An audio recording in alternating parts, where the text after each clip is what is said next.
গতকাল চলে গিয়েছিলাম রাসবিহারী আমার মেজ পিসির বাড়িতে। আর যাওয়ার পরেই খেতে বসে গেছি, কারণ আমাদের পৌঁছাতে পৌঁছাতে একটু লেটও হয়ে গেছিলো আর তখন দুপুরের খাওয়ার টাইম অলরেডি হয়ে গেছে। তো গিয়েই আগে খেতে বসে পড়েছি। খাবারের মধ্যে রান্না করেছিল আলু ভাজা, পেঁপে, উচ্ছে এসব দিয়ে ডাল, ফুলকপি আলুর তরকারি আর ভেটকি মাছ।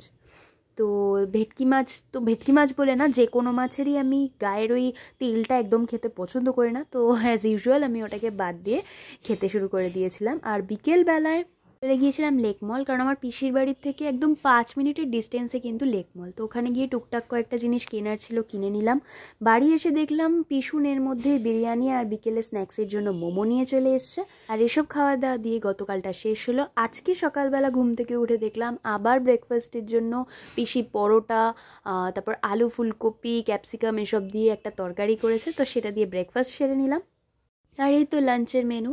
লাঞ্চে ছিল আজকে ইলিশ মাছের মাথা দিয়ে কচুর শাক আর চিকেন।